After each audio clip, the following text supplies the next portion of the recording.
અહેમદાબાદ મિત્ર ન્યૂઝમાં આપનું સ્વાગત છે। રાજકોટ ગ્રામ્ય વિસ્તારમાં વધુ એક આગનો બનાવ બન્યો। રીબડા ગુંદાસરા રોડ પર આવેલ માધવ પોલિમર્સ ફેક્ટરીમાં વહેલી સવારે આગ ફાટી નીકળી। આગને કાબૂમાં લેવા માટે રાજકોટ ગોંડલ અને શાપરથી ફાયર બ્રિગેડની ટીમો ઘટના સ્થળે પહોંચી કુલ 5 ફાયર ફાઇટર ગાડીઓ અને 25 જેટલા ફાયર જવાનો દ્વારા આગ બુઝાવવાની કામગીરી શરૂ કરવામાં આવી। આગ લાગવાનું પાછળનું પ્રાથમિક શોર્ટ સર્કિટ હોવાનું અનુમાન લગાવવામાં આવી રહ્યું છે। રાજકોટ ફાયર કંટ્રોલ રૂમમાં સવારે 6:43 ફાયર કોલ મળ્યો હતો કે રીબડા ગામના અંદર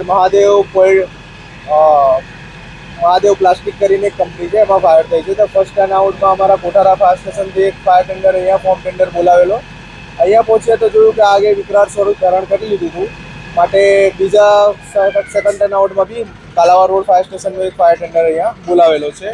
ટોટલ 5 ફાયર ટેન્ડર અહીંયા કામગીરીમાં જોડાયેલા છે। એમાં રાજકોટ ફાયર બ્રિગેડના 2 ફાયર ટેન્ડર, ગોંડલ નગરપાલિકાના 2 ફાયર ટેન્ડર અને એક સાપર વેરાવળનો એક ફાયર ટેન્ડર અહીંયા હાજરમાં કામગીરીમાં ચાલુ છે અને આગ બુઝાવવાની કામગીરી ચાલુ છે। હાલ 2 કલાકથી થોડું વધુ સમય થવા આવી રહ્યો છે।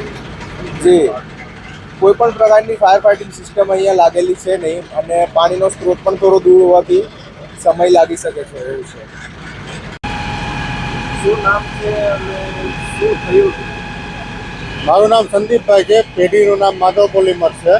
અંદાજે સવારે 6 વાગે શોર્ટ સર્કિટના હિસાબે આગ લાગી છે। માણસને એવો ફોન આવ્યો હતો। હાલ કેટલી ગાડી ઘટના સ્થળ ઉપર છે? હે ફાયરની ગાડી કેટલા સ્થળ ઉપર છે? ફાયરની ગાડી લગભગ 4-5 આવી છે। અને કોઈ જાનહાનિના સમાચાર? ના, કોઈ જાનહાની નથી। માણસો બધા બહાર છે।